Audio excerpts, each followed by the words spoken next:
Welcome to the Black Accents Club podcast. Appreciate you coming through. And yeah, just introduce yourself. I'm Jaret. I'm 25, work in the finance industry. Love investing, love trading. That's pretty much the main things I do now. I've dabbled in other things in the past, but I've kind of started focusing on this now. This right down my alley along the lines of things that I like to do.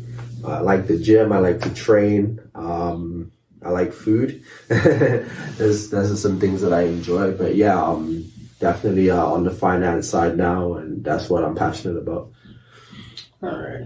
So I'm just going to start with like past entrepreneurship stuff. Cool. And then we can dig into the investing stuff. Cool.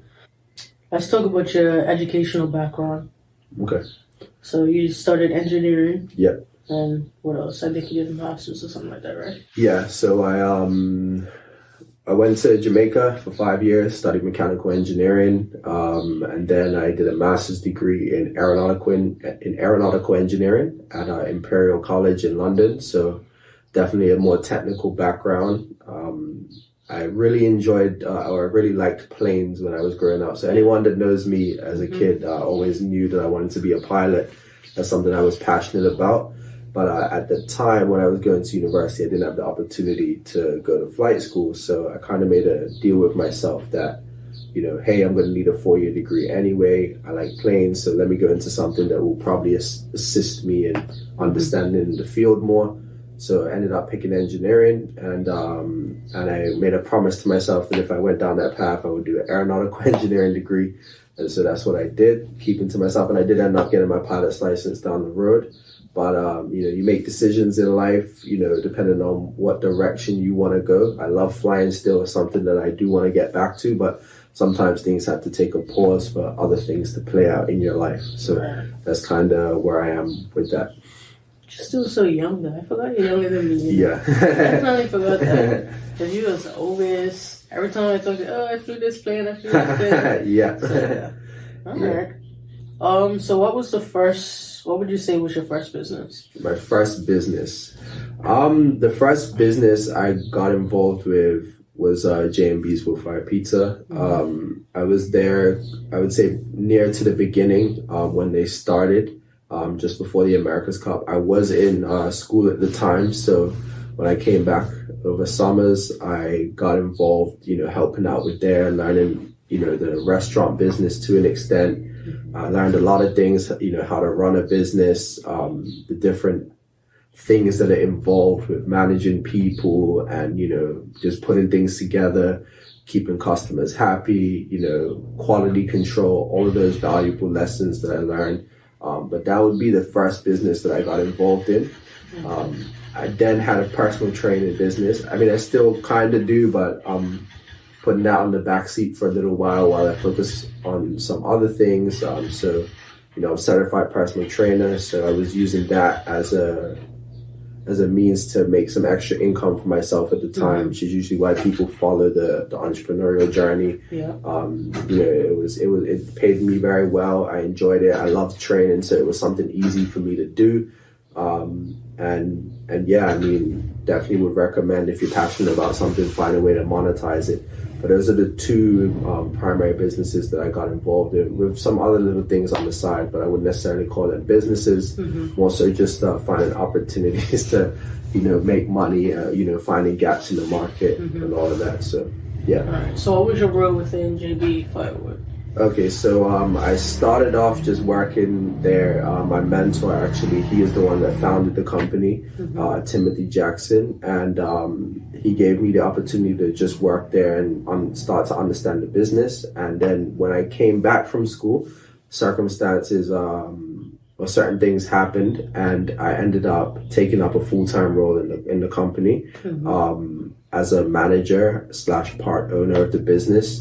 And basically, I did everything, from driving the oven around, contacting suppliers, placing orders, making dough, processing the different toppings that we had, making schedules, doing payroll, accounting, everything. So every little aspect of the business I was involved in. That's kind of what my role was when I was there. Yeah. Okay. what were some of the ups and downs while being a part owner in the culinary The business? industry? Well, definitely the consistency of work. You know, Bermuda's a seasonal destination. Mm-hmm. So in the summers, it would be extremely busy, you know, a lot, lack of sleep. Yeah. But then in the winters, it would slow down substantially. So revenues fluctuated a lot. Mm-hmm. So careful planning was one of the main things. You know, when times are good and, you know, you're making a lot of money in the business, being smart and putting some of that away for when things slow down. For when things slow down, that was one of the primary ups and downs. Obviously, you know, you're dealing with people. I was fortunate enough to work with great people, so it made it easy. But that doesn't mean that every single time things are, you know, roses. You know, so just managing emotions and, you know, taming frustrations, reassuring people, making sure that there's enough work for people and all of that. So those are kind of the pros and cons of any business, is that you're going to deal with you have to take the wins with the losses. So just being able to keep a level head, you know, that's kind of what I learned. And what did your exit look like from that business? So the primary driver behind the exit was COVID. You know, COVID came around and practically every restaurant, every business in the restaurant industry, or the hospitality industry in general, you know, had to get put on the back foot, and so revenues dried up, and so at that time it was no longer lucrative to be a part of the business, and so I had to assess my situation in my personal life and make a decision based upon that. Luckily, I had studied other things in school, and so that opened up different avenues for me to transition to where I am now. So that was the primary reason. Yeah. Okay. So did he buy you up? 'Cause you said you was part owner. So how did that? Yeah. So that's essentially how that worked. And so so basically, so you just pay out, yeah. All right. When did you become certified as a personal trainer? I became certified as a personal trainer just after I returned from university. It was kind of a plan of mine because, I mean, I was in the gym already, you know, it was kind of a rite of process, you know, to go that route. And I knew I could monetize it. And so, you know, I did the course, and I think it was around, I want to say September or October 2018 is when I got fully certified. Yeah. Okay. Was it hard to find clients? No, to say the least. In Bermuda, personal training is, you know, luckily for Bermuda, there's a lot of people who are interested in being fit, and a lot of people who just need that extra push. And so I wouldn't necessarily say it's difficult, but it is just managing your time, you know, especially if you have other things going on like I did, just managing how many clients I was taking on so I wasn't overwhelming myself, because rest is important. But yeah, that's kind of, I wouldn't say I necessarily found it hard. Yeah. So what sort of work were you doing while you was doing the personal training? So I was also working at the pizza business while I was doing that, and then even into parts of where I am now, I was doing it. Yeah. Okay. All right. So let's talk finance. Cool. That's what you're interested in now. Yeah. I think everyone needs to learn a little bit more about finance. Yeah. So when would you say your passion for finance began? There was a pretty good friend of mine when I was in university in Jamaica. He was an older guy, much older than I was. And he was talking to me about, you know, how much money he'd made investing in the Jamaican stock market. Because at that time when I was in school, you know, Jamaica's economy was, you know, starting to flourish. It was starting to boom. And especially where I was in Kingston, you know, a lot of new businesses were popping up, and, you know, people I wouldn't say they were just getting involved, but it became more popular for people to understand what was going about, especially the people that I was around at my university. And so he kind of introduced me to those kind of things, and it kind of sparked my interest into the fact that you can make money if you invest in right. And that's kind of where it started. And I went down a rabbit hole of learning and trying to understand how it worked. And obviously I didn't really have a huge background, or I didn't have a huge knowledge base in that area because I was studying engineering. And so that's kind of where it sparked for me to say, okay, yeah, this is actually something I can get behind. And when there's money involved, when there's an opportunity to make money, I think most people will be interested. Yeah. All right. So what would you say was next after that interest being sparked? And then how did you pursue learning more about? Well, luckily we've grown up in the internet age, so most things are available online now. You don't necessarily have to take a course to know or have a basic understanding of what's going on. So a lot of it was YouTube videos, a lot of it was reading, there were books, all of those things that kind of taught me the fundamentals of what I needed to know about investing in finance. And I was doing that while I was in school. So whenever I had free time, which wasn't very often, but whenever I found time more so, I would read and I would try to understand more about it, because I knew not to just jump into it. It's very tempting because you're like, oh, wow, he's making money now, and you kind of get FOMO, Right. So I wanted to fully understand what was going on and why these things were happening before I invested. Yeah. Okay. What was like your first investment? My first investment. The first investment that I made was in Bitcoin. And I remember sitting down and my mom was probably one of the first people that I knew who were very actively involved in cryptocurrencies. She wasn't trading them, but she had like a lot of knowledge behind them. And so I wanted to find out how to trade cryptocurrencies. And so I kind of went down a rabbit hole in after the boom of, when was it, in 2018 or 2017? 2017, when Bitcoin went to like 20,000. I think after that is when I started to look into it and the reasons why this was happening. And I did my own research and I decided that I thought that there was some value. But I knew not to buy it where it was. And so I kind of waited for things to cool off. And so that was the first investment that I made in around 2018. Okay. And when did you start trading? Pretty much around the same time. So 2018. Yeah, I would say 2018. Between cryptocurrencies, which it was very difficult to trade them at the time because definitely that area is, that could be a whole conversation in itself, but the area has advanced a lot since 2018, so even in the past, just in the past 4 years, it's a lot easier to do things than it was back then. But I started, like most young people do when they get involved, trading stocks, trading currencies, Forex, so those are the first things and when I started trading. Yeah. Okay. So like what sort of platform were you using to trade back then? Just my computer,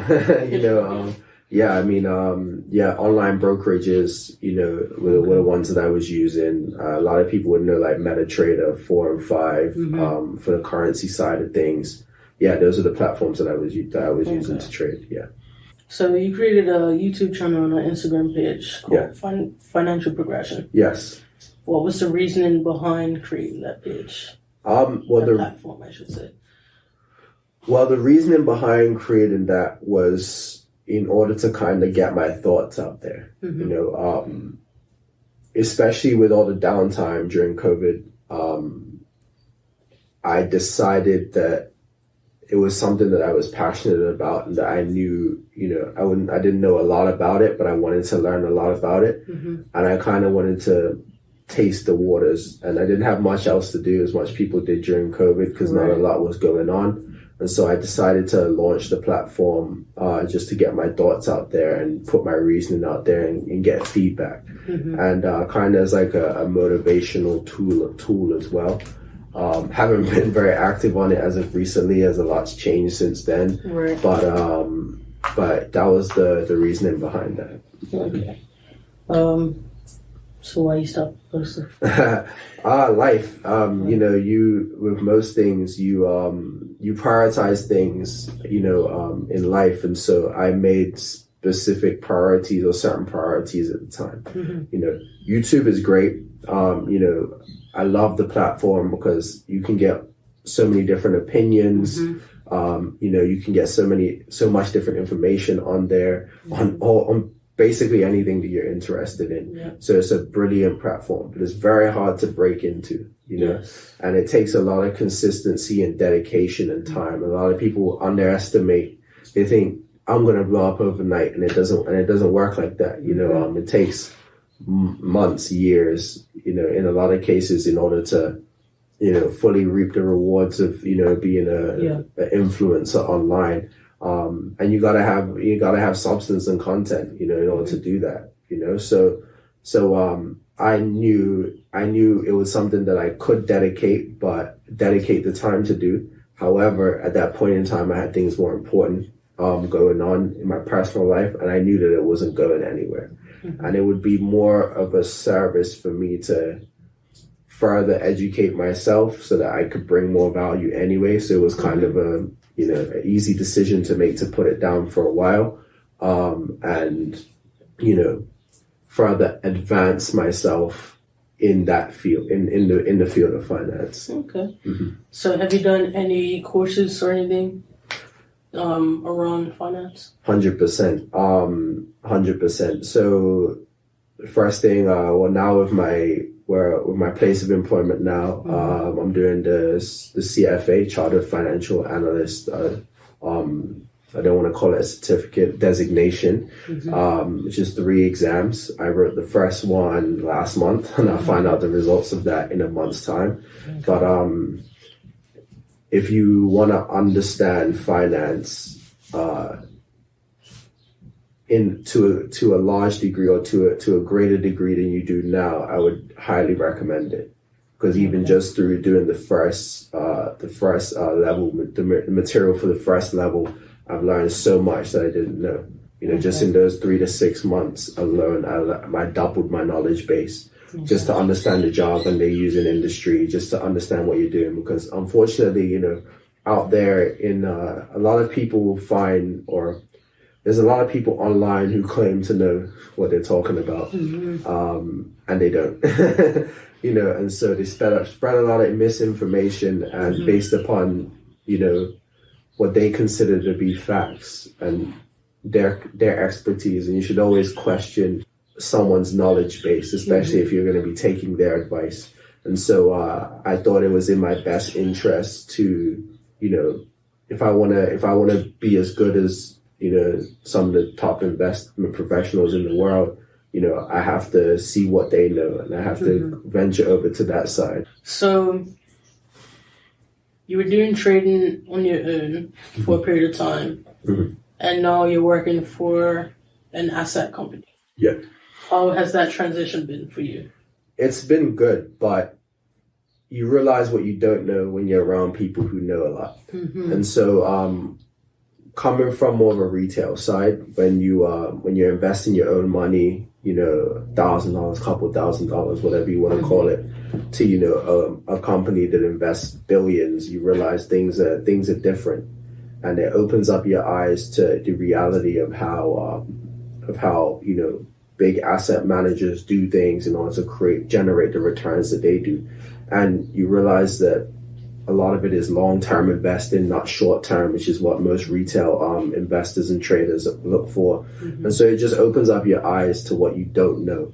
And that's been like the primary difference. And everyone in the company is smart. You know, everyone that you're working with are smart individuals and have really good and have really valid opinions and are well thought out. You know, luckily for me, I'm on the investment side now, so I get to hear the thoughts of a lot of the portfolio managers who are managing, you know, $3, $5, $10 billion, you know, of real money, you know, of client money, and everything that they have to do has to be substantiated. You know, if they make an investment decision, you know, they have to be able to justify why, and other people have to be able to side with them. You know, there's no my biased opinion. It's, you know, or there can be, but you know, if it's not valid, then, you know, there's going to be a lot of pushback against that. And especially, like I said, when you're working for a company whose sole purpose is to create returns for a client, you know, there's a hell of a lot of risk involved. Excuse my language, but there's a lot of risk involved,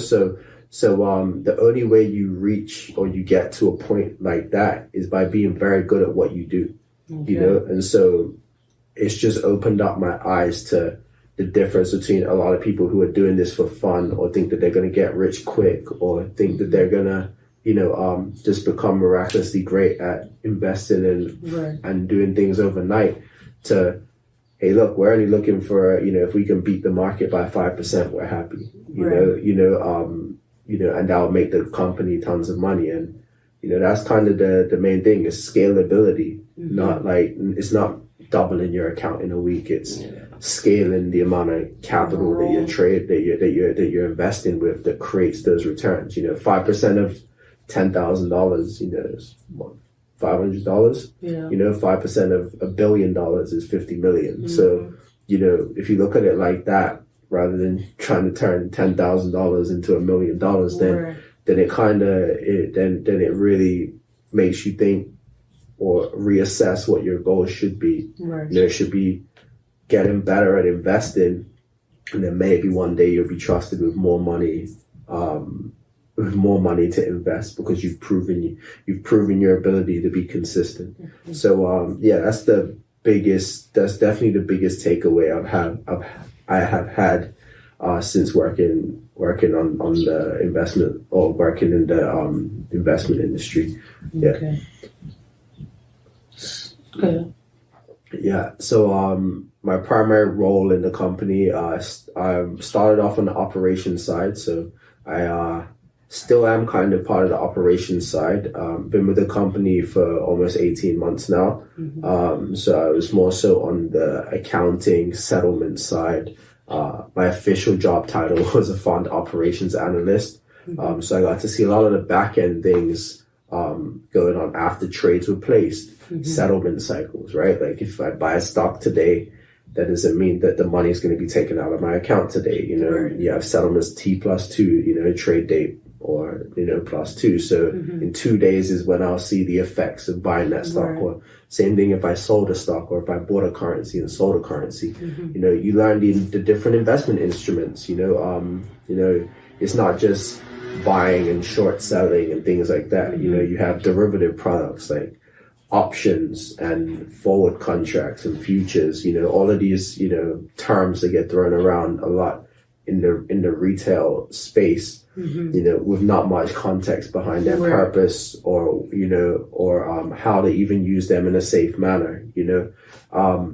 And so I was fortunate enough to see a lot of that happening on the back end and how that worked. I took a course on it that my company sent me on in order to learn more about it. And then now I've transitioned into a trading role where I'm actively, or not yet, but I will be soon, have full authorization to trade client money on behalf of portfolio managers. So it's definitely gone from or I guess my path has gone from hey, I'm interested in finance, didn't study it at all, but I'm willing to learn and I'm willing to do whatever it takes to, to become better and to catch up to now being given trust, to be able to do those things. And if you're interested in investing, that's kind of the biggest takeaway that I give to people is that, you have to learn how to do it the right way. Because there's a lot of misinformation. There's a lot of people who say they know what they're doing, but don't know what they're doing, that are trying to influence you to make certain decisions without any true evidence, or no track record of making good decisions. It's just their word and it sounds good. Try and learn for yourself how it's done on the institutional side, because that'll help you understand more of what your goals should be behind investing rather than looking for short term. Anything short term is, either going to go really well or really bad, or both. usually really bad. 95% of the time really bad, right? Because I am learning how to trade, right? So listening to you talk, like everything is starting to click a lot more in the aspect. It's just because I've been going through a course, and it's just like, okay, they're talking about the retail side, but you're talking about the institutional side, and they always mention you got to remember the institutions are always going to win. Me as a retail person, I'm going to lose compared to the institution every time. So definitely learning how the institution works would definitely help a retail trader. 100%. 100%. You know, the thing is that, you know, large institutions have billions in capital to deploy, you know, and you're talking about people who can move markets, you know, like literally, you know, if they decide that they want to buy something or they want to sell something, it's going to affect the price of whatever it is they're buying and selling. And so if you don't fully understand how they work or have an idea of what their objectives are, then it's going to heavily hamper you as an investor. But, you know, regardless of what you're investing in, there has to be some form of basis under your investment. You know, like anything that I've invested my money in, I have a reason behind why. You know, I was having a conversation with a couple of friends last night, actually, and, you know, we was talking about, you know, the conviction behind your idea. So if I'm going to buy something, you know, let's say, for example, you know, I'm heavy into stocks and, you know, I want to buy Tesla. Not a great example, but let's just say, you know, for the matter of this example, right? When I buy Tesla, no matter what price I buy Tesla at, I should have a reasoning behind why I'm buying the company. Not just because it makes cars and I like it, you know. And they're a company that I think is going to be around in 10, 20 years' time. Is this a company that I think will survive if a heavy recession takes place? Is this a company that I believe will continue to grow? And why? Are there numbers backing this? How much money are they making? You know, is there a chance that they could possibly expand into different areas? Right. All to develop a thesis as to why I believe that the price that is trading at right now will go up in the future. And if you don't have that, then you have no business investing, because if the price drops by 20, 30%, you're going to panic because you don't have a basis behind why, you know, why you're buying it. You know, it should be that if it drops 20 or 30%, but you have your conviction and you know the numbers and nothing has changed fundamentally about it, then that just means it's cheaper. You can buy more. So when you start to look at investing like that, that's where the true wealth generation comes from, is understanding the ideas behind it. And that's the primary reason why I believe so many people are not successful in investing and trading, you know, whatever it may be, is because there's no true basis behind it. You know, there's a paradox that we have in human psychology, which is like our risk tolerance goes up when we're losing, and our risk tolerance gets very small when we're winning. And so, you know, just our own psychology, it makes us very risk averse. We don't like taking on risk, and when we're up, we want to cash out, and when we're down, we want to hold on longer. And in fact, that's the primary reason why most people lose money, is because they don't understand their emotions, and they don't have that proper conviction behind why they're buying something. So anything that I buy, I know that I have a long-term horizon, and I think that this is going to do well. And so prices falling don't scare me. They just make me think to myself, okay, has anything changed? Exactly. You know, where can I source some more money from to buy some more of this, you know? Exactly. And that's kind of what it is. Nothing's wrong with, you know, trading on the short term. Just understand that it's going to be a lot more volatile, and it's the same basis. You know, have a place that you know you're wrong, and everyone wants to consider the wins. You know, online, a lot of people say, if you make this much, you're gonna triple your account this year. Can you imagine what you could do with this much extra money? You know, the marketing is real. You know, they market to you the dream, but what they don't tell you, or they mention it, but they won't tell you in detail, is how to handle, you know, taking losses, or how to manage your emotions, you know, when you're in drawdown, when you're not making money, and all of those things play an important role in whether or not you make money or not. You know, so anytime I'm doing anything for the short term, I know where I'm wrong. Right. You know, I have a place that I know no matter what happens, if it passes this point, I know whatever I thought was going to happen is not going to happen, and I need to take my loss. Right. You know, and anytime I'm winning and I have a thesis, and I think price will reach here, I'll manage my risk accordingly. Right. You know, where if price has gone in my favor, and I'm like, hey, look, I'm gonna ride this out. You know, and so you kind of have to do the opposite. You know, than what your natural biology tells you. You know, what's going on, what your body is telling you, what your mind is telling you. You have to do the opposite. You have to do the opposite in order to successfully make money. And you know, just being around, you know, some of the top investment professionals in the world, you know, it's exactly how they view it. You know, I've never walked into the office at no point in time when the market's been down and seen any of them panicking.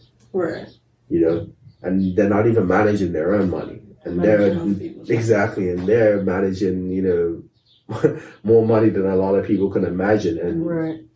you know, like I've seen them buy things when things are I've seen them buy stocks when they're completely destroyed. You know, and to have the guts to be able to make a decision to, you know, buy 1 million shares of a company when it's been destroyed, you know, you got to be a special type of individual to be able to do that, you know. So yeah, I mean, honestly, my big philosophy is, you know, especially for our community, you know, investing, knowledge around investing, all of that is going to be key. It doesn't matter whether or not, you know, you make a lot of money in your job. You could be making $500,000 a year. If you're not investing, you know, it's not going to lead to wealth generation. Or if your cash flow isn't right, you're not going to. You could make that amount of money and still be broke. Exactly. Yeah. There's a statistic in the U.S., you know, where 65% of people making over $100,000 a year are living paycheck to paycheck. The primary benchmark for, you know, having a decent salary in the U.S. is 6 figures, you know, $100,000 a year. And that's about 12% of the U.S. population, you know. So only the top 12% of people are making that kind of money, and 65% of them, the vast majority of them, are living paycheck to paycheck, you know, and, you know, that's for a variety of reasons. You know, as you make more money, you know, your lifestyle increases, you know, you feel like you deserve more because you worked hard and you've got that money, and rightly so, you do. But, you know, we also have to be very financially conscious where we're putting our money, you know, and having an investment budget every single month, you know, planning to invest, not just invest in what's left over. You know, there's all different kind of strategies that I use to make sure that I'm investing, you know, a significant portion of my income each month. I invest first and then spend later. You know, as soon as I get paid, I'm investing. I'm taking out what I want to invest for the month, and then I'll budget the rest of the month. And if we just have a little bit more delayed gratification as a people, you know, in 5 years, it'll be much more well off. You know, it's essential. That's the biggest lesson that I've learned. It's essential. You know, yes, we work hard, and you know, we deserve the best, and we deserve to you know, enjoy the fruits of our labor.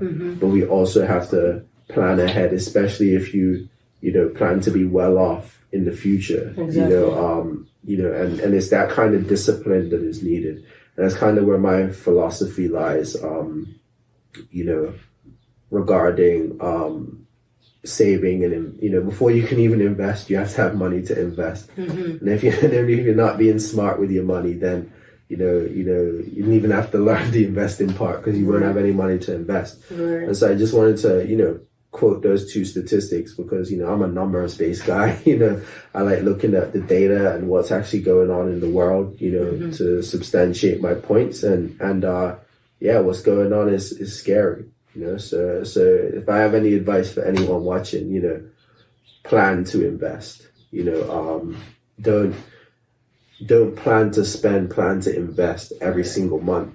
You know, it doesn't matter. It could be $100 a month. You know, it doesn't matter how much you're making. You may think, I'm underpaid, I don't make enough.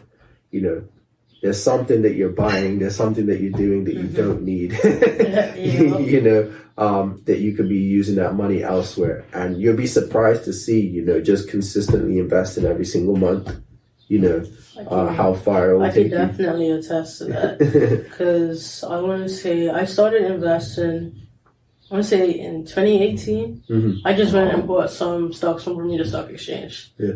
The way I learned from it, I actually learned from one of my coworkers, and he was just saying to start out, especially in Bermuda, whoever you're paying your bills to, just go buy the company. Yes. And that's the easiest way. So that's what I did. I just went and bought a couple, and then I didn't touch it for like a year. And I was like, hold on, I can just keep adding on to that, and that will grow. So I think for like the whole of 2019 and 2020, I dedicated like $1,000 a month, I think, to just investing. And that's only locally. And then only last year, I started investing internationally. There we go. So I did it through Clarion. So I had to start with $5,000. So I took 3 months to save my $5,000 to start my brokerage account. And this month, after, like literally, I did my transfer yesterday, I've invested $20K. There you go. Since I think I started that account in like July of last year. There you go. So in less than a year, I've literally invested $20K. That's excellent. Like, that's something, like I didn't realize I had made it that far when it comes to that, because I had to calculate my Bermuda Stock Exchange portfolio, because I was filling out like a loan application just to see how much my assets were, and that was like over $30K. I was there like, you go. Exactly. That's like, you don't even think of how much it adds up to, like, if you just do it consistently, it's gonna add up eventually. 100%, and that's kind of the effect of compound interest. That is the secret to creating wealth. They always say the first 100,000 is the hardest. And if you can fight through a few years, if you can fight through those years to, save and invest 100,000, then you'll start to see the compounded returns, or even before that, you'll see it, but you'll see it at a greater rate once you reach 100,000 invested. Right. And, but in order to do that, it takes a lot of discipline. Just like you said, you plan to invest. And so it worked out. And now you can look back and say, wow, like, I'm worth this much amount of money, but it came through taking that little bit of sacrifice. Nothing great comes without some form of sacrifice, and I mean, it doesn't matter how much money I make, I always live below my means and invest as much as I can. I have a budget for myself, I keep it on my computer. I know how much I need to spend on my rent, I need my bills, food, and I stick to my budget every single month. I have a little discretionary part on there, for enjoyment and things like that. But even that I try and keep to a minimum. So but when I do enjoy myself, I enjoy it. But usually, I have a rewards-based system for myself. If I'm going to treat myself to something, then I have to generate that money somehow, either passively or actively, in order to do that for myself. And that's the only way I can justify, doing it. So anytime I want to, especially if it's a substantial amount of money, I don't like compromising my investing plan in order to do those things. But that's just me. I'm a very extreme case, but those are the extents that I'm willing to go to personally in order to achieve the financial goals that I want. And it's only temporary. Precisely. Yeah. And it's only temporary, you make temporary sacrifice in order for long-term rewards, and so either I have to trade and make X amount of money trading in order to do it. And if I don't, then I don't buy it because I haven't earned it, or if I'm going to buy something, I have to find a way to flip something in order to do it. Exactly. You come up with ways to do it. And as long as you it's programmed in your mind that, the only way you can get this is if you do something for it, then you appreciate it more when you get it, and two, it teaches you that that nothing is going to come without work. Right. And it's subconscious programming that's happened. Like I'm doing that with my family now. My younger brothers, I'm trying to instill in them. Hey, look, if you want to do something, make sure that you earn it. You don't just do it. Because Right. if we just learn that we get gratification just for the sake of it, then we're not going to learn to appreciate what it takes to, what it takes to make those things happen. Yeah. And, I'd always encourage, be around people that are where you want to be. Yeah. See, that's where I'm at. I'm trying to find those people. That's my issue, is finding those people right now. So I think I actually just came across like an entrepreneurship seminar. I'm just like, I'm just gonna take the leap and just try to go. So if I can get off from work, I told my boss I need a nobody 1st of April so I can catch the early bird special. There you go. Because I'm not trying to pay a whole lot of money, and honestly, the whole trip would only cost me $1,500. There you go. And that's not bad. Like, I could go ride Sargasso to make that $1,500. Exactly. So, you know what I mean? I don't have to skip a month of my investment to invest in myself, Exactly. So 100%. I think that's something that I'm definitely trying to do, because that will put me in a position to find more people like me and people that are in position where I want to be. Because that's my issue right now, is finding the group of people of where I want to be. 100%.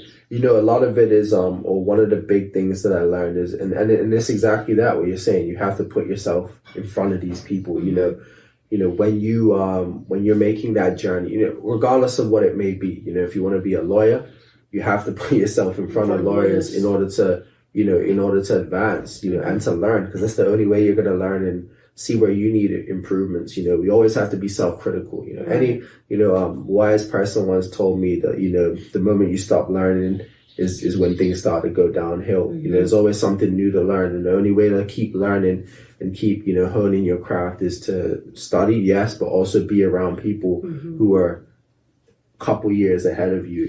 And so I would always recommend investing in yourself. That's the first investment you can make, and by investing in yourself, I don't mean every weekend out partying, I mean putting money into increasing your knowledge, into networking and those things, that is never money wasted. It's always money well spent. So I did a lot of that as well. I've taken, entrepreneurship and investing courses and things like that too. Now I'm fortunate enough to, be in a position where I'm working with people like this, but even that came through, taking a leap and going outside of my, going outside of what I studied, to do that. But, it's been well worth it, and there's always tons. I know even on Ireland, there's things that they have seminars and, where they either bring people down from overseas or people locally, and you get in front of those people, and you learn a lot from doing that, and you meet good people too. Relationship, a lot of people forget, man, relationships are just as important as knowing and having knowledge. You gotta know people as well. You can know everything, but you need that one person to get you to the next step. Exactly.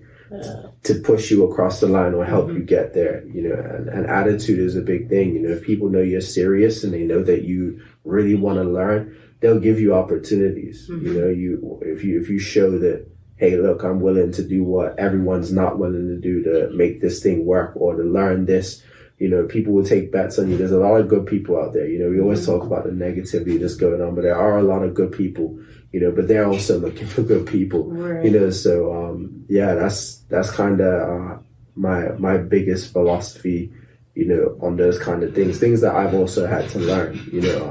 I wouldn't say I'm much further ahead of people than people think. I'm not. I'm just as new to a lot of these things as most people are. I really got my kick into finance, or I only feel as though I got my start in finance when I started where I'm working now. And I still have a lot left to learn. You can never stop learning. Never. Sure. You can never. My mom always taught me that. She said you can never stop learning it, and you can't. And the moment you think you've learned it all, it's the moment. Something else out there for you to learn. Exactly. There's still something else out there. But I mean, for anybody who's in whatever situation, just be disciplined, and seek help. I'm pretty sure you're gonna tag my social media and LinkedIn profiles. And if you have any questions, just reach out to me. I'm pretty open with that stuff. If I don't get back to you immediately, I'm a pretty busy person, but I will eventually. And I even tag my email address. That's probably the easiest way to get a hold of me. But I'm always willing to answer questions and things like that, and help out where I can. Especially young people who are trying to find a way or have this thing and they don't understand what it is yet. But hey, I like this path, but I'm not really sure about it. I'm always there, and I'm always around. You may not see me a lot, but I'm there. I tend to go missing a lot. All right, so let's talk about for someone who's trying to get into investing or put themselves in a position where they can invest. Yeah. So starting out, would you recommend someone just saving so they have, say, up until like $5,000, $10,000, and then that way that also gives them the time to learn what they want to invest in, and then would you say that would be the best way to do it, or just start putting, say, like $200 every week into a stock? So I mean, whatever it is they're trying to invest, it's not very necessarily stocks. So it's very difficult to give that kind of advice because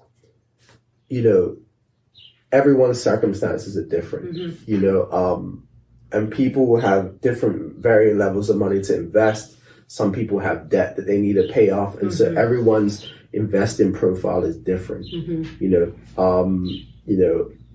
Not financial advice, but if you have debt, like the first thing I would say is use whatever money you make to pay that off, because compounded over time, like that's going to cost you more, in the long run. And I only suggest people start heavily investing if they're debt free. Okay. There's a lot of passive indexes, Vanguard, S&P 500, you got the NASDAQ index, depending on what sectors you like. But with those, you have to have a certain amount of money to get into. Not necessarily. There's online brokerages that you can use, and TD Ameritrade, things like that you can sign up. Even those Bermuda Nationals, that you can sign up for, that will give you pretty cheap access to invest in and things like that. Okay. So those are the things I would recommend for those who may not have $5,000 to put down. Is just use a online brokerage like that.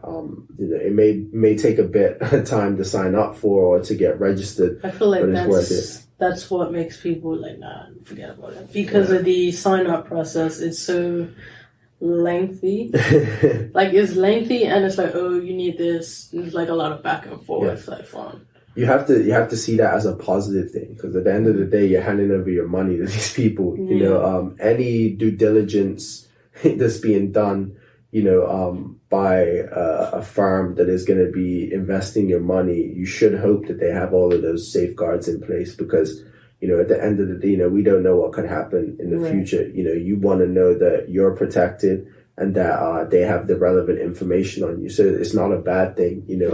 I'd actually say, to a degree, the more hassle you have to go through to sign up, the better it is, because the more protected that you end up being.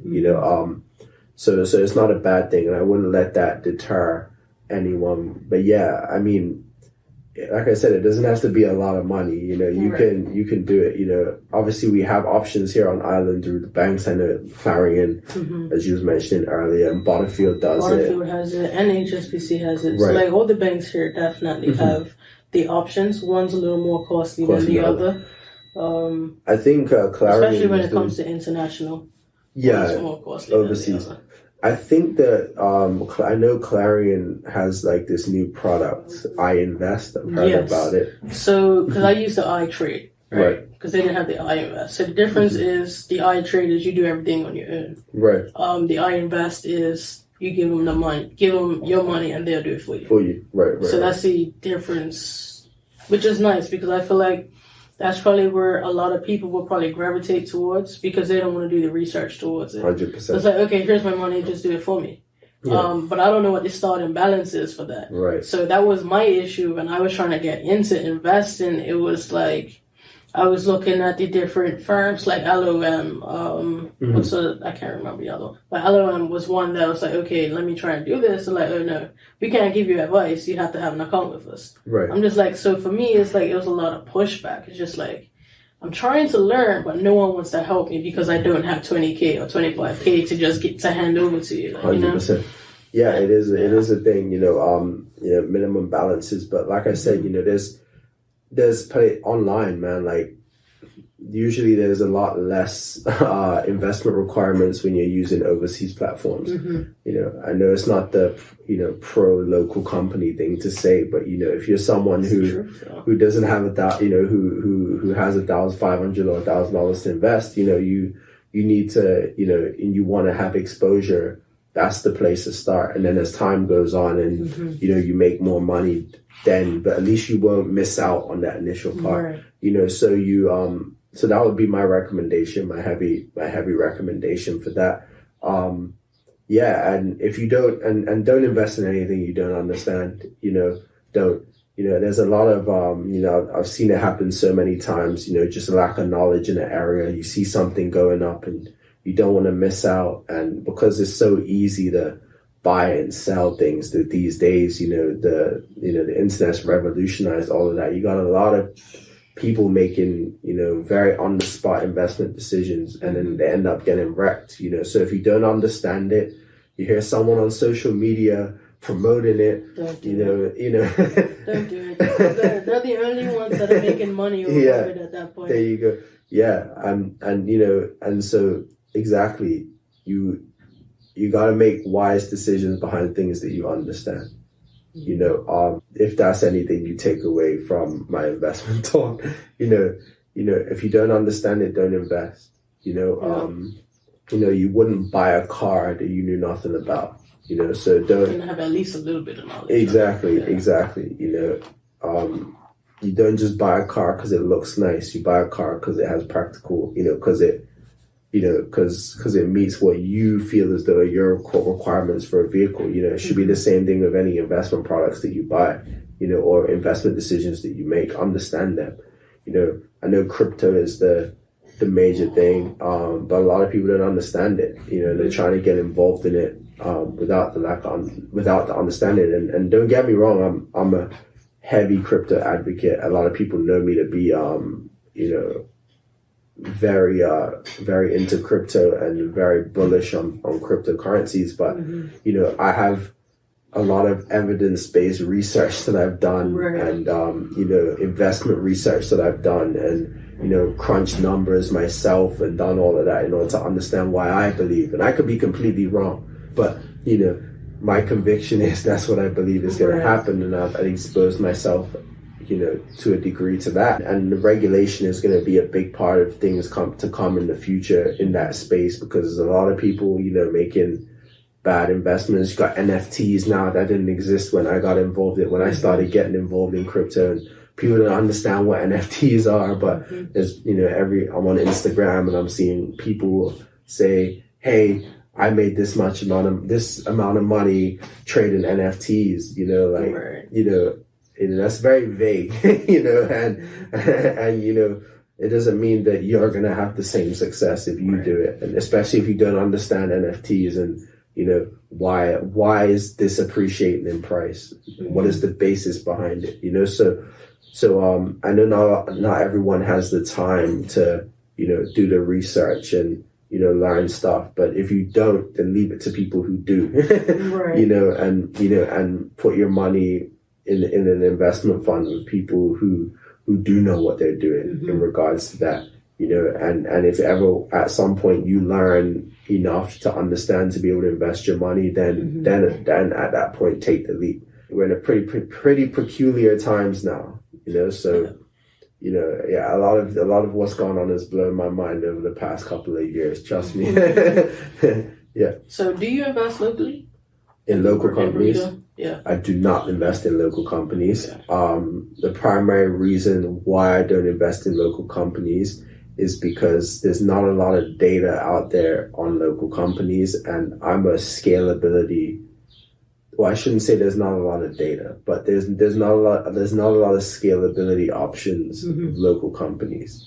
You know, Belco has gone private now. Yeah. You know, I know there's Butterfield. I have an account with them, but you know, just looking from the practices of the business, you know, nothing against Butterfield and whatnot, but there's certain things that they're scared about, and I'm like, if you're scared about it, then why should I invest there? Sure. You know, you have to ask yourself those questions. But if you understand the company and you have a belief that the company will do well, invest in it. You know, that's kind of my philosophy. You know, but that's only after you've done your due diligence.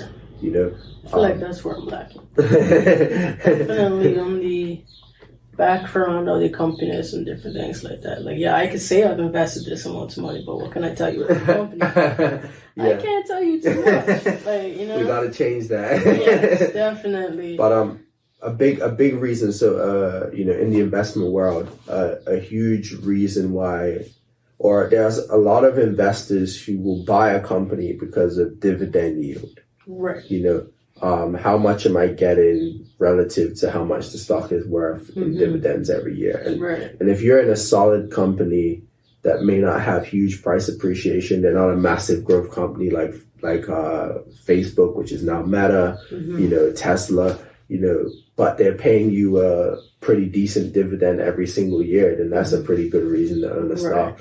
You know, so it could be that. And if you're the type of person that you like the idea of that, then that could be a viable investment option. See, that's where I'm at. Right. Like, I want to get into dividend investing, the aspect of it creates passive income for me. 100%. So, like, for me locally, Argus and One Communications are my like top dividends in a sense. Even though One Communication isn't on the stock exchange anymore, they started paying out, I want to say, the same year they left. Right. And since then, I think they pay out every 6 months off. So I've had 3 payments, and each payment is going up. So I don't know what their percentages or anything, but I just know every 6 months lately it's just been going up. So for me, I only had like 1,100 shares. Warren Buffett got rich off of dividends. Exactly. He's a big holder of Coca-Cola, and Coca-Cola's got a massive dividend yield. And, you know, there's a whole investment styles that are geared towards dividends, you know, so 100%, if you're investing in a local company, they're paying that would be the reason I would invest in a local company. And that's the reason I did it. There you go. go. The most part. You know, I'm going to buy a company that I know is going to give me a decent dividend yield a year. You know, I mean, I'm at the point in my investment journey now where I know I can plan for where I think my money is better off. But that is my specific situation. Right. You know, if I say to myself, you know what, I think in a year's time I can make 15% off of this amount of money. And then I run the math for all the different things I could potentially invest in, and this thing looks like the best one, then that's where I'm going to put it. Right. My opportunity of making money. Right. You know, versus if I invest in something else with the same money, I'm going to lose some. There's going to be an opportunity cost to that. There's going to be, I made 10% when I could have made 15 if I would have invested in this thing. And so, especially when times are going very well, you know, yes, having exposure to certain stocks and certain industries and certain areas will pay off very well. You also have to look at things on the basis of where you think your money is better off to make you the return that you believe it can. And that's the point I'm at now. You know, but like I said, that's a very specific situation because of the amount of research and analysis that I do into my investments, is that I can sit there and choose between which investments I want to make. Do they work out all the time? Of course not. It's just a part of the game. You know, but when it does work, I know that I put my money in what I felt as though was the best place to put it at that period in time. But like I said, that's not necessarily everybody's situation. But you're absolutely right. That makes a lot of sense. I've like the reason. Another thing about locally, I feel like it's a stable market. It's very stable. It doesn't fluctuate that much. So like I think I got lucky with Argus because when I started, they were like $3 and something cents. But COVID, it doubled. Yeah. They're worth like $6 and something cents now. So it's like, for me, that worked out beneficially in the aspect of I had almost 2,000 shares, and then that happened. So now what it was worth, it's almost double. So that's why it's worth so much. So it's like, you know what, I'm gonna just keep doing it. I just have a goal. Yeah, I have a dividend yield. With them, I'm in their drip program. So reinvest. Yeah. So I don't even take the money. They just buy more shares. So my goal for this year is to get that to 5,000 shares. There you go. And then once it's there, I'll probably still put into it periodically, but I won't have to. Right. Because I know over the next 5 years it's going to grow. Reinvest. Right. Because of that reinvest situation. But otherwise, I think when it comes to investments, what's next for me is saving up that lump sum and just letting someone else do it for me. 100%. I feel like that's really where I'm going towards. Just because I don't feel like doing all that research. I can admit that. I don't feel like doing all that research. Like, I got my account to 20K. I'm gonna leave that there. I don't see myself putting into it for the rest of the year. There you go. But yeah, I would probably most likely, I still keep, so like for me right now, so I used to save, save for investing like $1,300 a month, but now I opted to 16. So I was like, okay, for this year, I'm doing 16 every month. No matter what. It doesn't have to be into one particular area. It just has to be done. Yeah. So I finished, so I was like, okay, when I realized I was almost at 20K, I was like, okay, let me get this to 20K and then I'm done. Because that's my riskiest thing, because I'm just buying into whatever I feel like. And I can admit that. It's risky, like, you know? You know, you as long as you're aware of the risk you're taking. And my aspect was when I did that, so okay, let me buy into the things that I use, the same way that I did with the local market. So I have a few, what they're called, ETFs. Yeah. I have a few ETFs. I have Apple. I have Airbnb.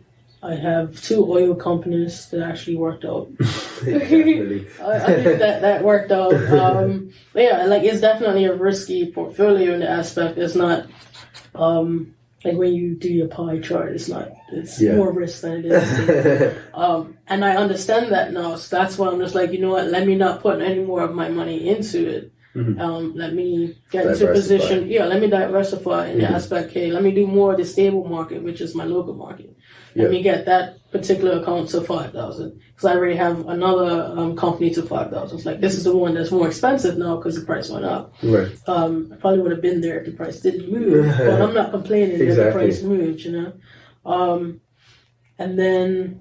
Once I get that to that, then the rest of what I'm putting aside every month is just going to go towards a saving, like just a saving to invest when I'm ready. 100%. Because I actually just finished this book, The Psychology of Money. Yeah. And it definitely changed, not definitely changed my mindset, but it just opened my mind to the aspect of, you're putting your money into this, this, and this, but when something comes along that you really want to invest in, you can't do it. Yeah. And I was just like, damn, I really can't. If something came or say like a friend starting a business, okay, let me invest into their business and I get part, like a silent ownership, and that's passive income for me. Right. I can't do that right now. 100%. So like even myself, my numbers are I'm always at least 10% cash, minimum. So at any point in time, I'm 10%. 10% of my worth is in cash for that specific reason. And that's because I know that the market could crash tomorrow. And if it does, I want to be able to capitalize on that. And so, it's always wise to have money to not be 100% invested. Right. No. And that's what I'm learning as well. Yeah. And obviously within that, and investing there's so many different types of investments. Like you can get lost in the world, which is what I've done. That you can get lost in the world of the different types of investments and real estate, ETFs, individual stocks. You got bonds. There's like private equity and things like that. There's so many different types of investment vehicles that you can use that you have to look at what your risk appetite, and this is why it's always good, like to have some form of financial advisor or someone who understands money to help guide you so that you're not overexposed. Because everyone, you want to be able to take advantage of opportunities when they happen, and two, not panic when everything goes to crap, which is what happens with a lot of people, right. And especially those who are overexposed in certain areas without understanding the risks. When things do roll over, it ends up, they end up panicking and selling at the lows and things like that. Right. So, I mean, like, my risk appetite is a lot different, is a lot higher than the average person. But that's because I understand my risk profile. I know I have a risk profile that I follow for my investment account, and I'm comfortable with it. Right. My account could fluctuate a lot, 10%, and I wouldn't, in a week, and I wouldn't bat an eyelid, because I have an idea, of what to expect. But not everyone has that level of risk tolerance. Right. It's definitely, I feel like when it comes to investing, you always have to know your risk, what you are willing to risk. Yep. Don't go based off of what other people are willing to risk. Once you find out what you are okay with risking, then that's when everything goes good for you. Exactly. And most people overestimate their risk tolerance. They, because we take positives. We always remember the negatives, but we always take the positives without considering the negatives. We always look at the upside rather than the downside. Right. Another thing that happens with human nature, with our psychology. So it's easy to, it's going to sound a lot better if I say to you, hey, I can make you 100 times what you have now, versus you can lose it all. Both are true. You can either make 100 times or lose it all. Yep. But if I tell you that, you're not going to hear the part lose it all. You're going to hear the part make 100 times because it sounds so good. Kind of what we was talking about earlier.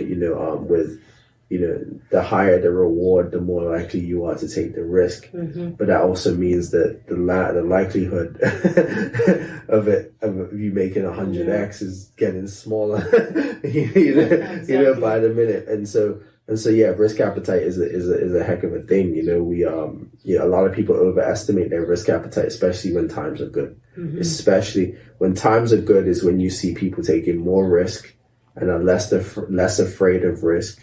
And it's usually when people get wrecked, is when we do that, when times are good. Markets never crash when times are bad. They always crash when times are good, forever in history. When everyone feels there's a thing I look at called the fear greed index, and it kind of tells you what's the sentiment in the market, what are people thinking.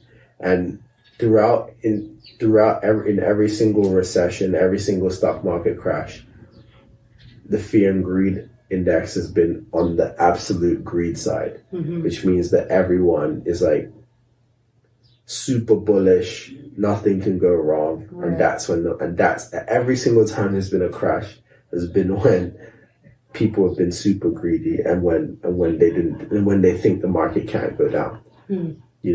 And then the best buying opportunities have been in the opposite end of the spectrum, when everyone's fearful.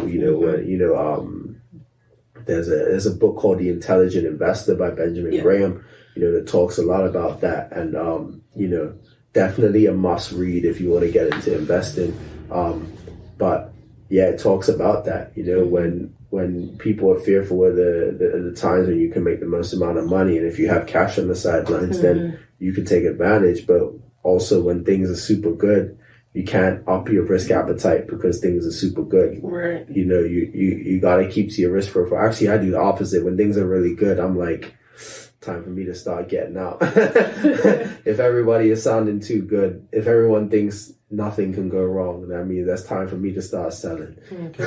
When everyone's talking about, and I love it when people say, oh yeah, especially if it's something that I believe in, and they're like, nah, it's going to keep going down to zero. And I'm just like, okay, cool, time to buy. This is my cue.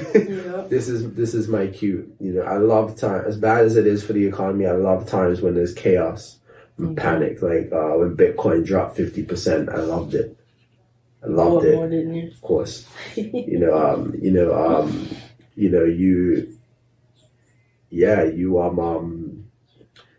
You look at and you analyze and you just see it. Human psychology hasn't changed for millennia. You know, where everything that causes markets to do what they do is all a reflection of human psychology and what we feel. You know, and then those who understand how humans operate, using that to their advantage.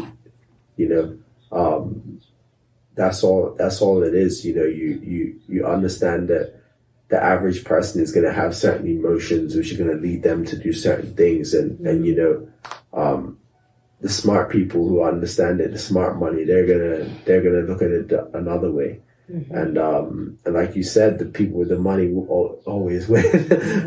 You know, and yeah, I mean, like I said, it's the complete different. If anyone has the opportunity to go into and see how an institution trades or see how an asset manager does things, you'll see it's the complete opposite of what's outside those doors. Yep. You know, if they're seeing price fly up, they're not buying. You know, they're doing the opposite. If they have to sell, you know, they're selling because that's a great time to sell. When price goes up, that's a great time to sell. When price goes down, that's a great time to buy. You know, it's the complete opposite. It's the complete opposite mindset. Yeah. Can we talk about trading, like Forex? Sure. Yeah. So what do you trade personally? Like on the currency side? Yeah, or whatever it is that you actually trade. Okay, so typically I have been focusing more on the currency side, and now more so I like the cryptocurrency side because I understand it a lot more. Okay. There's a lot more data out there on the cryptocurrency. So the thing with currency trade in Forex is that a lot of people get it's kind of one of the most popular things for people to trade nowadays because it's easy to get leverage on currency trading than it is to get on stocks, meaning that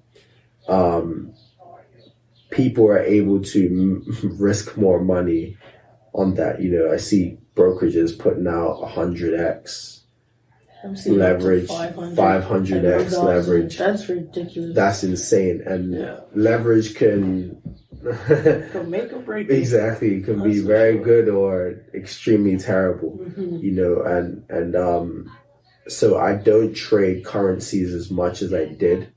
But if I do see an opportunity that I like, I will take it. So what were your currencies that you were trading? And anything that moves. I don't discriminate. Okay. I have my strategy. The strategies that I use aren't specific to one specific currency. You know, they're specific to everything because markets are more similar than they are different.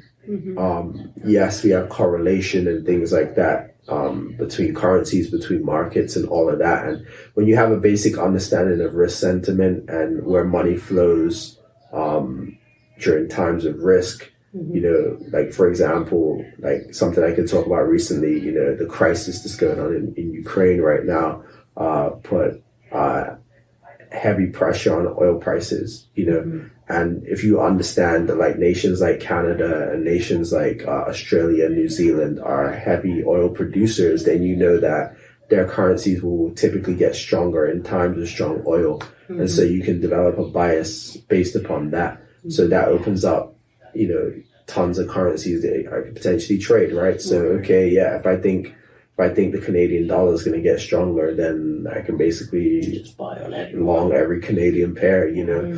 Which one do I think is going to be weak? Well, if I looked at it, okay, well, I think the Australian dollar is weak, right? No, not the Australian dollar, but let's say the euro's been weak recently, then maybe it's more beneficial for me to long the Canadian dollar, short the euro, and things like that. So you can kind of formulate, but any analysis that I make based upon a currency has to be backed by something going on in the economy that has to be driving that move.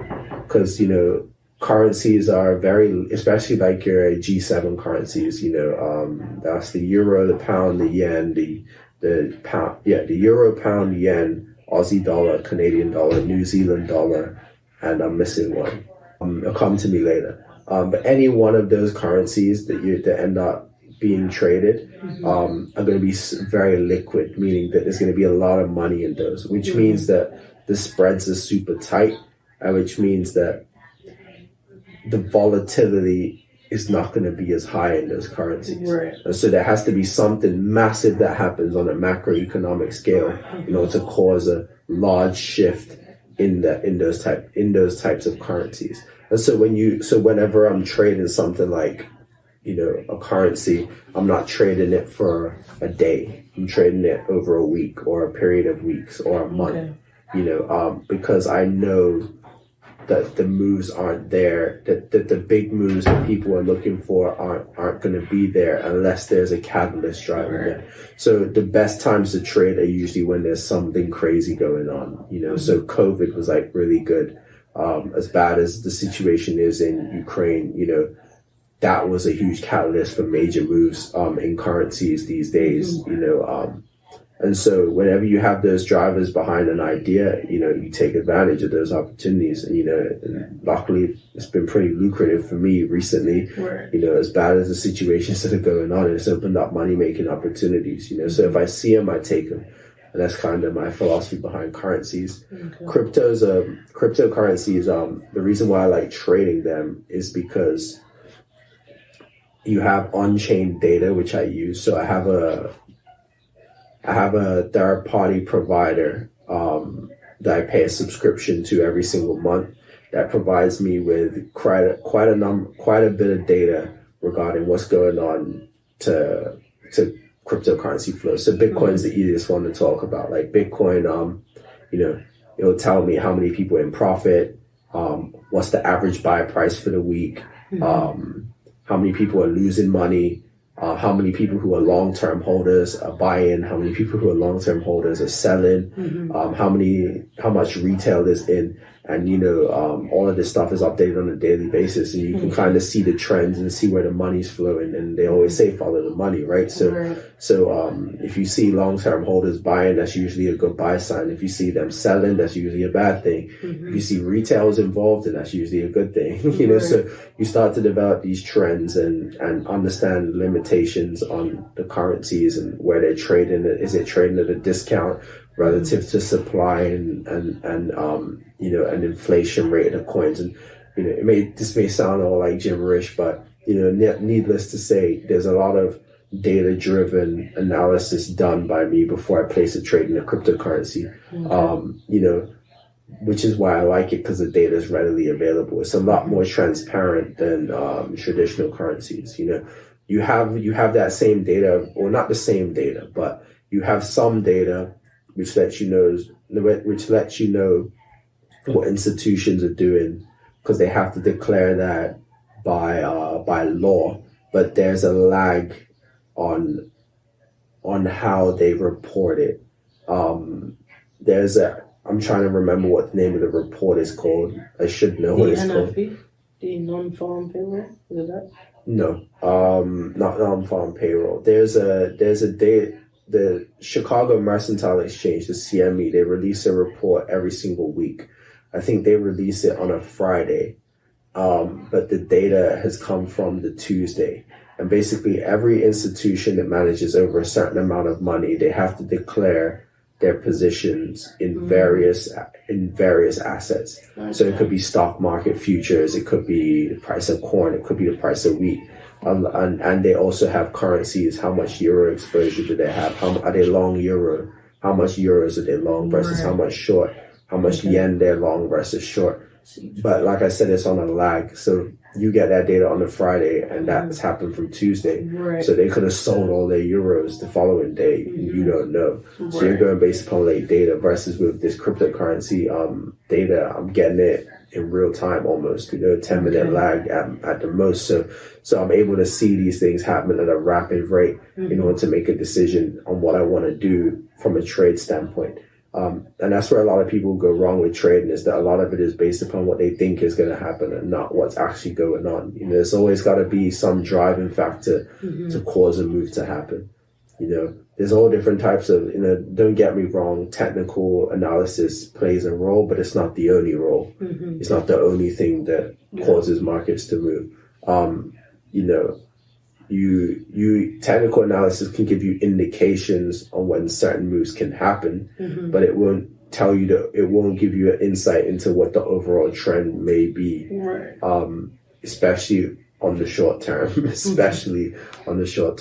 So, those are the type of things that I trade, and kind of how, or my reasoning behind why I trade those things.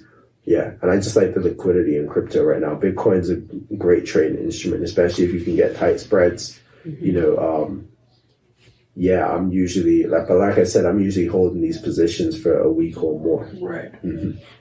So, do you use a regulated broker or unregulated? Yeah, so I use it depends on what you call regulated. So that's one thing, because there is regulations in every continent, country, situation. So I think the one that I was using, it's regulated in Europe somewhere. Right. So usually if you have a European regulated broker, that's good. So what do they call it again? LMAX is a good regulated broker in Europe. That's the primary one that I use. You can tell I haven't traded currencies for a bit, but LMAX is a really. So that's for currencies. Yeah, LMAX is a good regulated broker in Europe, but there's been like anything that's got a good amount of regulation behind it. You're going to have to, submit a lot of information, but that's for your own protection. Because in Europe, they have laws that, you have to prove that you understand the risk behind what you're doing. And if that company goes belly up, then they owe you up to 50,000 pounds of your investment amount. So you're protected if something happens to the company, and you have to prove that you understand the risks before placing those trades. Right. And then especially if you're in the finance industry, there's other perks that you'll get, like maybe tighter spreads or professional accounts and things like that. Versus, you go with like a random broker that's in the middle of nowhere, the Seychelles is one place that they use, with low regulation. St. Vincent is another place they use with low regulation. If you use those, yes, you may pay less commissions, may get super tight spreads. It's not worth it with like a 6-figure account. Right. The more money you're putting into an account like that. They don't have to give any of that back. Exactly. Who are you gonna cry to if they tell you they're not paying you? Exactly. So you got to think about that aspect too. Worst case scenario, if I need to get my money back, how? Australia is a good place to be regulated. Any of your major countries that have like a heavily regulated industry, I would recommend opening up a brokerage, or if you want to open a brokerage with them. With cryptocurrencies, Binance, Bittrex, there's a lot of different exchanges that you can use that allow trading. But you just got to be careful with the leverage that you're using. It's just risk management, man. That's, I cannot emphasize risk management enough. If you don't have risk management, you won't be successful. You can't. You could get 90% of your trades right, but if you're betting all of your whole account on it, it just needs that one trade to be wrong for you to blow up. So, and no strategy that I know of has a 90% win rate, even at the institutional level. So, if you're not managing your risk appropriately, it doesn't matter how great you are, how great you think you are as a trader, you're not going to be successful if you don't, So 100% risk management and having some form of basis behind it. And you kind of have to detach emotion from money if you're trading, you can't think of it as actual dollars that you're losing. I mean, it is, but the more emotionally attached you get to it, the more likely you are to make super emotional decisions. Like, for example, with me, if things are going crazy in my life and I'm super busy, I won't place a trade. Because I know that can affect my psyche behind things. I wouldn't recommend trading if you're in a bad financial situation. Don't lose your last couple dollars. You gotta pay a bill, go pay a bill. Exactly. No trade with it. And not just that, when you're trading under heavy emotion, especially if you're under financial pressure, it's going to lead you to make very, very bad decisions. It's people that underestimate how influenced we are by our emotions in decision making. Even if you have the best system in the world, so it's always right to be level headed whenever you're making any of these decisions, and make a plan, have specific things that you look for, what will cause you to enter a trade. I'm entering this trade because I see something that lines up with all these theories that I have, and is it going my way? That way you have high conviction. So, sometimes I go a whole month without placing a trade because I don't see what I like. Sometimes I trade 3 times in a week, because I like what I see. So it's all super dependent, but it doesn't take me long anymore to understand what I think is going on. I check my charts for 10 minutes and I know what the environment is. And if I don't like it, then I won't look at it again for 3-4 days, To see what changes. Like I said, there's a lot of, especially because of COVID and, times have been hard. There's been this huge boom in, retail trading interest and people wanting to get involved in currency trading and crypto trading and things like that. And there's a lot of white noise. People got to remember that only 90% of traders end up failing. And, it doesn't mean that 90% of them are stupid. It just means that 90% don't understand enough or what it takes to make money. So if anyone's pitching to you that it's easy, if anyone's pitching to you that they got an unbreakable strategy, an unbeatable strategy that's going to make you rich. Accuracy. Yeah, exactly. I have a 90% win rate or 80% win rate on my trades. No. Not at all. If they're doing that, they're really risky. They're risking a lot. And if they're doing that, they don't need to sell you something. True. If I'm as rich, I'm making as much money as I say I am, what am I doing selling you or giving you all my secrets? Yeah. And it's funny to me because even like I said, where I work, there's trade secrets that we have that we wouldn't tell anyone. Why, if I have an edge or if I have all this data, we want to keep all of that internal, because if everyone knows, then we don't have an edge anymore. Right. If everyone knows what my secrets are, I don't have an edge. Right. So we got to be very careful. And like I said, I know emotions can run high, and especially when it being in hard financial times, and stuff like that. But it's always smart to look at things pragmatically, and look at things with a unbiased or uninfluenced lens, or try to at least to make the best decisions. Definitely have made a lot more money trading than I have lost, because losses are a part of it. But that came through risk management. Yeah, risk management was a part of it, but it also came through losing a lot at first, learning, learning and going through the process and fine tweaking and understanding how these things work and educating myself, not just from some random person teaching me, but also reading into things and learning from people who have actual success and, not portrayed success, who actually do these things and for a living, and understanding the reason why these things work, and that's why I'm like, so, that's what also what's allowed me to move into the institutional side, is because I know or it's because I had an understanding to a degree of how things work from an institutional level, you know, and it's not foreign because these are all principles that I had to teach myself, which they don't teach in the retail world.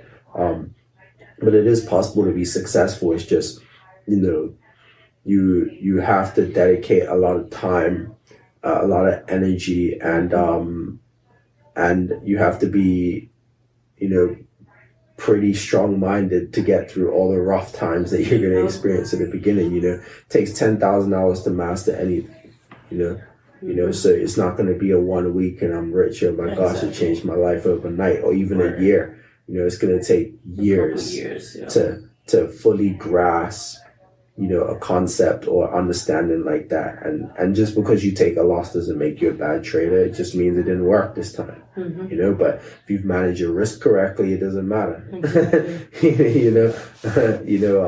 Yeah, I mean, right. Sometimes I didn't even know I've taken a loss. I just look and say, oh, okay, well, that didn't work. And I move on with life. Exactly. You know, and that's all it takes to be in consistency. Anyone that tells you can make 20% a month is lying. You know, like as I'm looking into getting back into trading again, so I'm just taking it slow. I'm just giving it the time that it needs. The time to study, read, educate myself before I even get back to looking at the charts. But my goal is to make double my income that I'm making now at my current job, because I know if I can do that on a consistent basis, I'm good. Like I'll be satisfied. Because even though I'm making double, half of that's just going to be savings slash investment. And I'm still just going to live off of what I've been making all this time. 100%. Like that's already my plan. And my goal is to just make 5%. 5% a month. Because I feel like that's doable. Yeah. At a minimum, that's doable. 5%. And if I'm only risking, say, 1% per trade, that's a good risk management. Because if I'm trading 1 to 3 or 1 to 4, or even 1 to 5, I just have to win one trade and I'm good for the month. I would even go a bit further. So like, I don't even set a target for the month. I don't. And the reason why I don't is because sometimes having a fixed goal can force you to overtrade because you're not at your goal. Sure. So, you know, what I would say is take advantage of the opportunities that you see when they're available.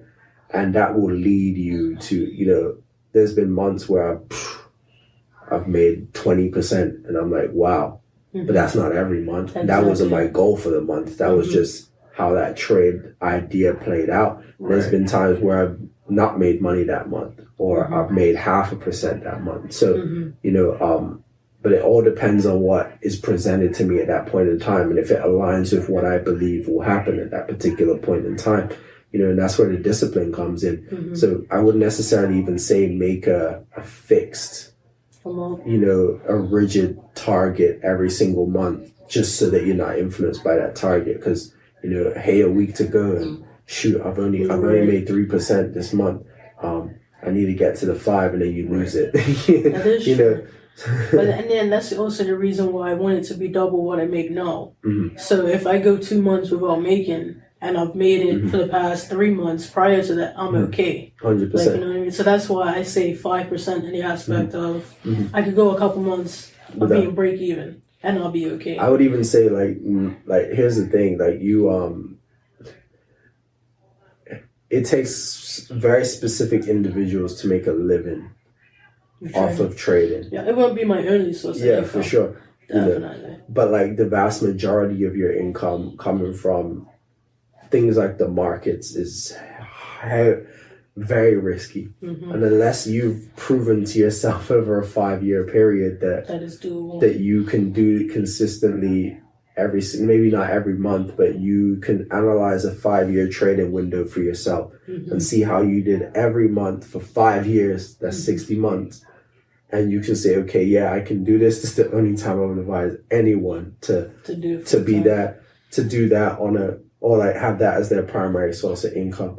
Because like I said, you know, you can have a good year and that could just mean that year was good for you. And then the next year, it's not as good. You know, and you kind of put yourself, you know, tied your hands behind your back because of that. And so that's what yeah, like, you know, and it should be something you view as fun. It shouldn't be my life depends on it. Because Right. the more we gamify things, people argue that it's a bad thing if people see it as a game. I actually think it's a good thing. So it makes you less sensitive to. And you know that it's things that okay go to on. lose every now and then. 100%, and there's the opportunity to try again, and it's not going to affect. It's not going to, it comes back to the emotional side of things. It's not going to play on your mind and play in your emotions to a heavy extent where, like, hey, if I don't make this money, I'm not going to be able to afford to eat next month. Right. You don't want to be in a situation where it's like that. That's when you start over leveraging and Over trading, making bad decisions, and things like that. So, yeah, a lot of it is a part of that, So it's a great way to supplement income. Maybe like any money I've made through trading, that's just bonus. That's extra money. Exactly. And that goes into an investment account. So, I don't even see the money that I make from trading because that money is immediately invested. Okay. Immediately You don't even invested. keep like 10% for yourself? No. For yourself, No, 10%? I don't. I have a very strict budget with myself of how much I like to spend on my discretionary things, and unless it's something I absolutely need, then I won't dip into money that I've made. So how long do you see yourself doing it like that? Like for how long? I don't have a time frame on it. Do you have a monetary amount? It's like, okay, I can relax a little bit. Yeah, 100%. Do you mind sharing it? Hmm? Do you mind sharing what that Yeah, I is? mean, the goal for everyone is $1 million. That's kind of the the benchmark. That's in the globally benchmark. You've made 100,000, you're doing well in life. If you've made $1 million, then you've made an amount of money that is substantial. Right. And that's kind of where I take my foot off the gas a bit, but So when you get to moon, you yeah, get to yeah. Why not 5? I mean, we can. Why not 100? We can go. We can go. And when you say that, you mean in investments or at $1 million? You mean in your 10% that you have cash every? No, so just $1 million net worth. So that's not specific to just in an investment account. Because naturally over time, that will grow. I always see things in net worth. In net worth terms, so if I was to take everything that I own in investments and in cash, I don't really include like depreciable assets, like vehicles. Yeah, exactly. I only see assets that are generating income or that have that are liquid, super liquid as my investments. As part of that. So when my combination of cash and investments reach that, then I'll start to ease my foot off the gas. Okay. But so what is your net worth now? I'm not disclosing that. See how close you are. Nah, all I can say is I'm doing well. You're doing well. I'm doing well. I'm on track to what I want. I hit all my goals last year, financial goals last year. I'm on track to hit my financial goals this year. So, I understand that this is a multi-year process. It's not a 1 year thing. This is a dynamic situation, and that things can fluctuate from year to year, and so it's more of a long-term play. I got time, 25, I have these goals, but I understand that the consistency is what's going to get me there, and that's kind of where, where I've seen the most success is when it's just the consistency. It's not worrying about making a lot. It's like that fast. compound interest. 100%. Compound interest always been. It works like a gem, and same things, I have certain things that pay me passively every month, in my investment accounts. And you just put those right back into it. 100% reinvest, reinvest and recompound everything that I'm doing, so it's not a race for the hair, it's a race for the tortoise, I'm not saying move super slow, but you do what you can to make these things happen, and How by it's limiting comfortable for you as well. exactly. And as you advance, and you begin to make, find other avenues. I always say skills pay the bills, man. Like skills, man. Like even if you don't make a lot of money, you should be using it Pay your bills. every day that you have, every free hour that you have, you should be using to develop a skill, not 50 skills, a skill that is high paying, either in high demand or high paying, scalable, whatever you want to call it, that's going to enable you to generate more income. And that's kind of what I've done. A big habit I had, in my younger days is that I wanted to spread myself too thin. I wanted to do this, wanted to do that, wanted to be involved in this, wanted to be involved in that. And I realized that, I'm never going to be good at anything if I try and do 50 things. Right. I have to focus on the things that I believe have serious long-term potential and that are going to lead me to where I want to be in life. And I had to focus on those and spend all my effort and energy on those. And that's when I started to see the rewards of that start to come to fruition, is when I focused my time on that. Yeah. That's when my success started to come in those areas. So, everyone says, hey, don't put your eggs in one basket. But, I've never seen anyone make substantial amounts of money by doing 50 things. Yeah. Never. Jordan only played basketball, LeBron only played basketball, and they took those things super serious. Bezos, he was like fully focused on Amazon. He quit his job and went into Amazon. Same thing with Bill Gates, same thing with Warren Buffett. You go down the list of people who have made substantial amounts of money in their lifetime, and you'll realize that they literally focused on one thing, and they got so good at that one thing that it rewarded them heavily for it, so that's the approach I decided to take with my life, with the certain skills that I determined to develop. Hence why I've slowed down the training and things like that, because time is the only resource is the main resource we can't get back. Not the only, but it's the main resource that we have that we can't get back. Yeah. You can lose money, can always make that back. Exactly. You can't make back time. You're never going to get that back. And so, we have to use our time wisely, to advance ourselves and give us the best shot, the best chance to be successful. And that's kind of the essence of what I've learned over the years and, implemented into the way I live now. What advice would you give to 18-year-old you pursuing what you pursue now? 18-year-old me. I was a much different place in my life at 18, man. Even though it was 8 years ago now. I would have told myself to take finance more seriously than I did. I was very focused at 18, but I was focused on different things. Just running track? Exactly. Yeah, I was heavily involved in track and field. I was training twice a day. I was in school, university, so I don't think I was doing the wrong thing.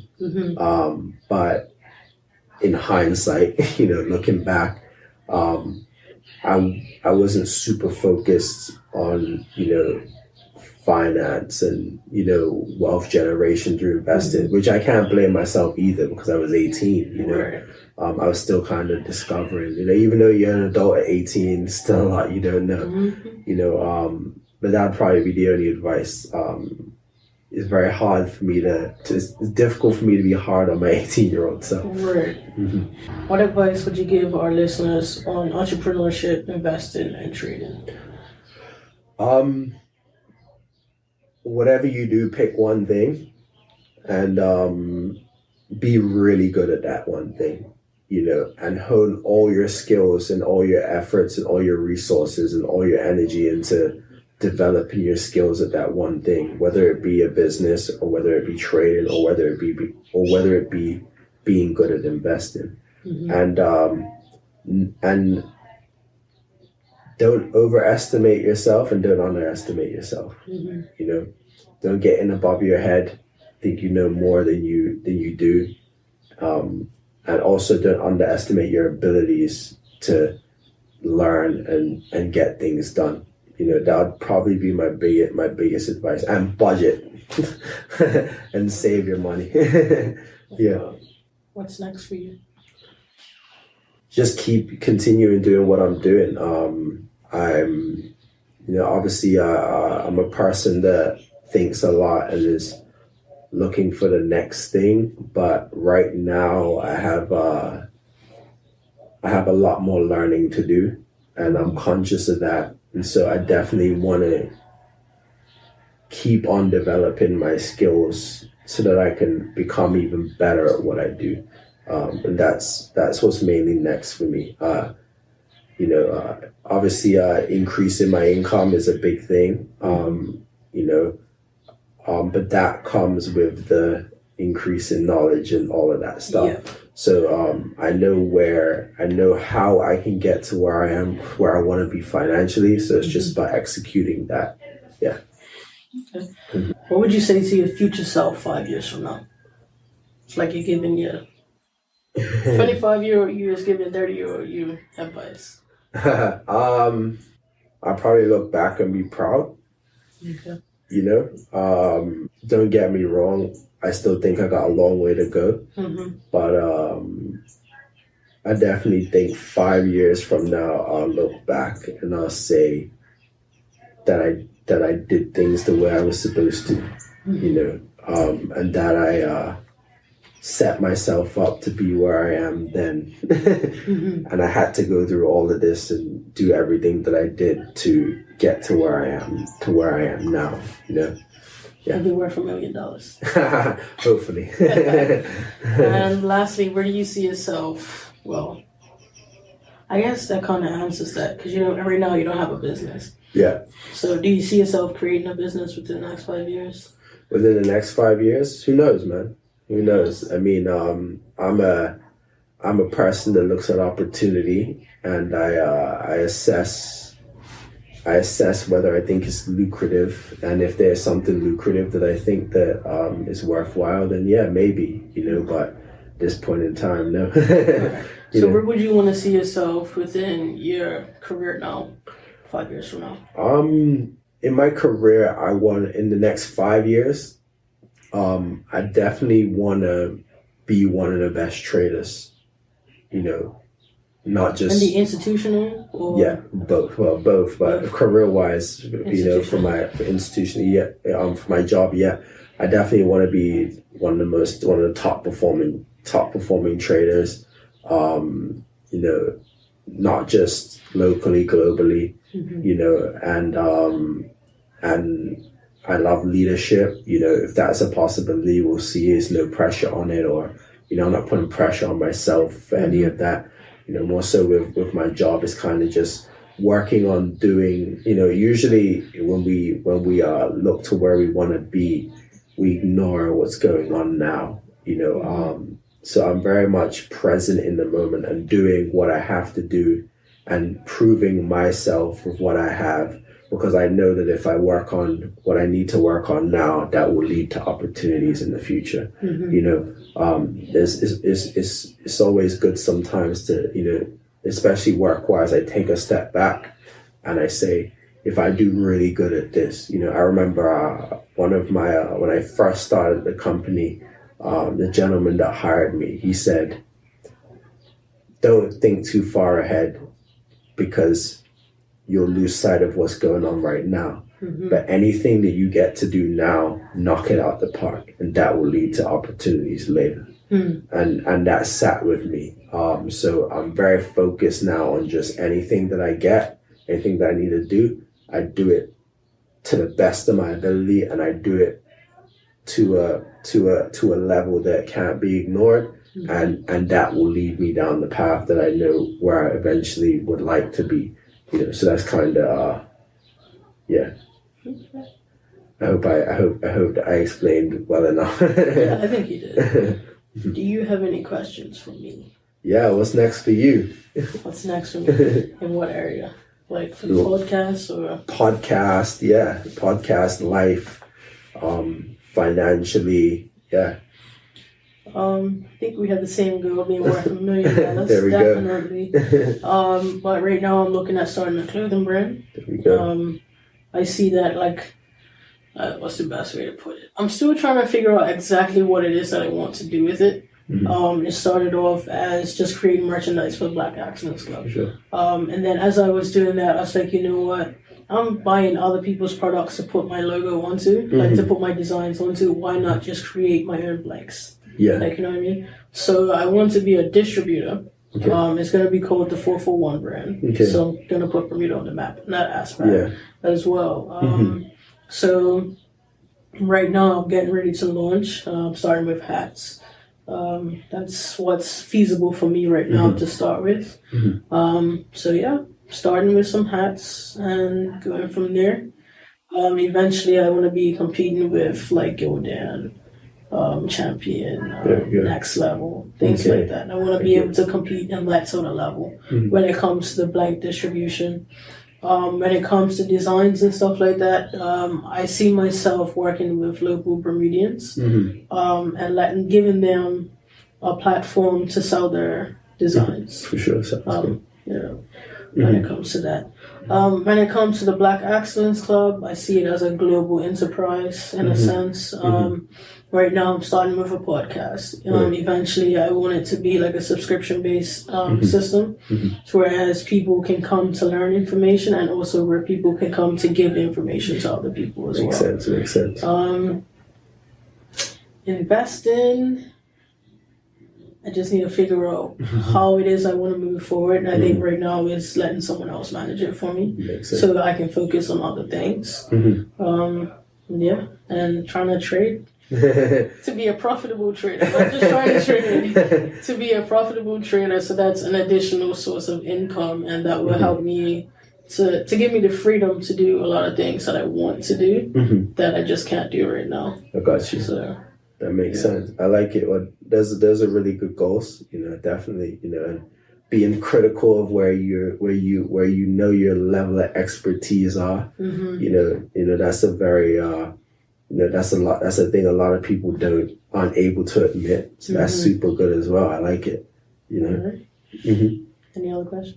No, all good. All right, so I'm just going to close this out. Thank you for dedicating some time to sit here with me and have a little conversation about wrestling. No problem. I definitely learned a lot. I definitely will be keeping in contact with you.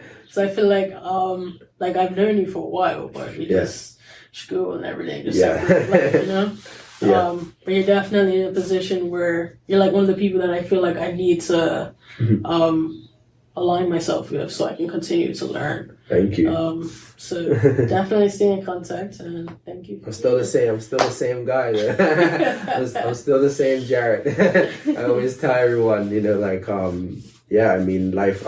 happens, and a lot has happened since high school days to now, everyone's gone about their lives and gone about their lives differently, but I'm still the same person, just further along in my life. I feel like it's interesting that it's brought us back together in a sense as well. Because we met during Duke of Edinburgh. Yeah. 14, 15. Yeah. And we are 10 years later. Exactly. It's crazy how the world has gone, the universe has gone full circle. So 100%. Well, it's a pleasure to be on here. Definitely want to support. So, anytime you do anything, let me know. When your clothing stuff is up, let me know. I definitely want to support. Definitely all about doing this stuff. I think it's something that we need in the community, have these open dialogues and discussions and talk about these things, because we can solve a lot of issues just by talking about them, Most definitely. All right. Sounds good. Thanks. Cool.